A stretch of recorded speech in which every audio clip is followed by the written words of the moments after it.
আসসালামু আলাইকুম এভরিওয়ান, চলে আসছি মাদারসম কিচেনের নতুন আরেকটা সহজ রেসিপির সাথে। তৈরি করে দেখানো হবে সবচাইতে সহজ উপায়ে, কম খরচে, কম উপকরণে এবং কম সময়ের মধ্যে বারবিকিউর একটা মজাদার রেসিপি। আশা করি রেসিপিটা প্রত্যেকের কাছেই ভালো লাগবে। ভিডিওটা না টেনে সম্পূর্ণরূপে দেখার অনুরোধ রইল, কেননা ভিডিওর মাঝে থাকবে কিন্তু অনেকগুলো টিপস। তো চলুন চলে যাই মূল রেসিপিতে। এই জন্য কিন্তু আমরা বেশ খানিকটা চিকেন নিয়ে নিয়েছি।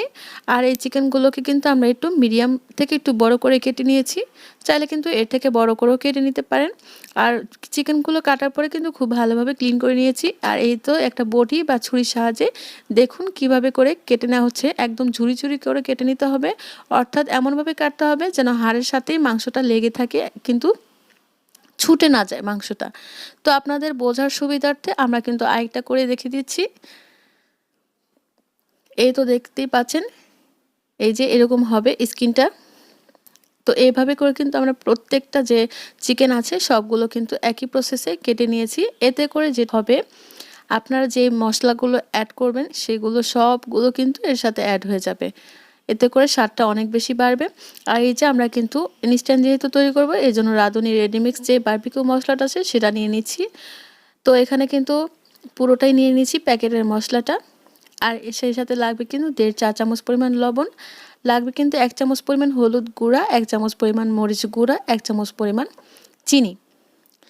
তারপর লাগবে 2 চা চামচ পরিমাণ আদা আর রসুন পেস্ট। ঠিক আছে, তো সবগুলো উপকরণ নেওয়া হয়ে গেলে এখন কিন্তু আমরা 1.5 কাপ পরিমাণ নিয়ে নিচ্ছি টক দই। আর সাথে লাগবে কিন্তু লেবু। লেবু না দিলে কিন্তু হবেই না, লেবুটা কিন্তু অবশ্যই দিতে হবে। এখানে আমরা 2টা লেবুই পুরোটাই নিয়ে নিয়েছি।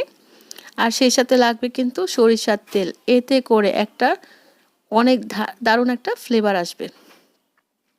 তারপর সবগুলো উপকরণ একটা হাতের সাহায্যে কিংবা চামচের সাহায্যে ভালোভাবে মিশিয়ে নিতে হবে।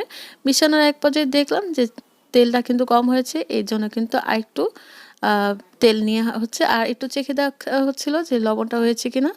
তারপর কিন্তু আমরা আবারও 1 চামচের মতন লবণ অ্যাড করেছি। আর এখানে কিন্তু আছে 1 টেবিল চামচ পরিমাণ সয়া সস, 3 টেবিল চা চামচ পরিমাণ হচ্ছে 3 টেবিল চামচ পরিমাণ কিন্তু টমেটো সস। সবগুলো উপকরণ মিশানোর পরে এই যে আগে থেকে চিকেনগুলো ছিল সেটার মধ্যে কিন্তু এখন আমরা দিয়ে দিচ্ছি। ওকে, দিয়ে দেওয়া হয়ে গেলে কিন্তু আমরা এটাকে খুব ভালোভাবে মিশিয়ে নেব। এমনভাবে মিশাতে হবে যেন প্রত্যেকটা লেয়ারে লেয়ারে মশলাগুলো পৌঁছে যায়। এখন এটাকে কিন্তু ফ্রিজে রাখতে হবে 2 ঘন্টার জন্য। আর হাতে কম সময় থাকলে অন্তত মিনিমাম 40 মিনিটের জন্য রাখতেই হবে। আর এখানে কিন্তু আমরা যে গ্রিলটা তৈরি করব, যেখানে আর কি বারবিকিউটা তৈরি করবো, এই জন্য কিন্তু আমরা স্ট্যান্ডের মধ্যে সরিষার তেল লাগিয়ে নিচ্ছি।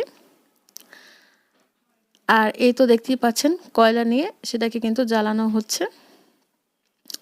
পরে 2 ঘন্টা পর এই যে ফ্রিজ থেকে কিন্তু এখন মাংসটাকে ম্যারিনেট করা মাংসটাকে বের করে দেন হচ্ছে এই যে গ্রিলের উপর দিয়ে দেওয়া হচ্ছে। আর কিন্তু এই গ্রিলটা কিন্তু আমার একটা সিলিন্ডারের যে বোতলগুলো আছে ছোট, সেগুলোর মধ্যে কেটে করেছি। পরে কিন্তু আমরা এখানে উপর দিয়ে তেল ব্রাশ করে দিব। আর এখানে কিন্তু সরিষার তেলটাই মাস্ট দিতে হবে। তো প্রত্যেকটা লেয়ারে লেয়ারে কিন্তু সরিষার তেলটা যেন পৌঁছে যায়, এজন্য কিন্তু এক পাশ যখন হয়ে যাবে 15 থেকে 20 মিনিট পর, তারপর কিন্তু দ্বিতীয় পাশটা যখন আমরা উল্টে দেবো সেক্ষেত্রে কিন্তু আবারও তেলটা ব্রাশ করে নিব। একটা ফ্যানের সাহায্যে কিন্তু আমরা কয়লাগুলোকে জ্বালিয়ে উত্তপ্ত করে নিচ্ছি। তাছাড়াও কিন্তু আপনারা হাত পাখা দিয়েও এই কাজটা করে নিতে পারেন। আর যাদের কাছে কিনা কোনো এরকম বারবিকিউর যে তৈরি করবেন সেই জিনিসগুলো যদি না থাকে বা চুলাগুলো যদি না থাকে, সেক্ষেত্রে কিন্তু আমরা টিপস অবশ্যই বলে দিব। তো দেখতেই পাচ্ছেন আমরা 20 মিনিট পরে কিন্তু উল্টে দিচ্ছি। আর এই পাশটাও কিন্তু আমরা 20 মিনিটের জন্য অপেক্ষা করব। তার আগে কিন্তু আমরা আবারও উপর দিয়ে একটু তেল ব্রাশ করে নিব। আর যেটা বলছিলাম যে ফয়েল পারে কিন্তু আপনারা কিন্তু চিকেনগুলোকে ম্যারিনেট করে তারপর হচ্ছে 15 মিনিট করে আর তাওয়ার মধ্যে ঢেকে দিয়ে তারপর হচ্ছে একটু ভেজে ভেজে নেবেন। এক পাশ হয়ে গেলে অপর পাশটাও আবার 15 মিনিট করে ভেজে নেবেন। এতে করে কিন্তু খুব সুন্দর একদম গ্রিলের মতন হয়ে যাবে। তো দেখতেই পাচ্ছেন কথা বলতে বলতে আমাদের কিন্তু বারবিকিউগুলো একদমই তৈরি হয়ে গিয়েছে। দেখতেই যেমনটা সুন্দর লাগছে, খেতে কিন্তু তার চেয়ে অসম্ভব মজা লাগছিল। আমার কিন্তু এখনও দেখেই জিভে জল চলে আসছে। আশা করি রেসিপিটা প্রত্যেকের কাছেই ভালো লাগবে। এরকম আরও মজার মজার রেসিপি পেতে এখনই আমাদের চ্যানেলটাকে সাবস্ক্রাইব করে পাশেই থাকবেন। আজকে এখানেই বিদায় নিচ্ছি। আল্লাহ হাফিজ।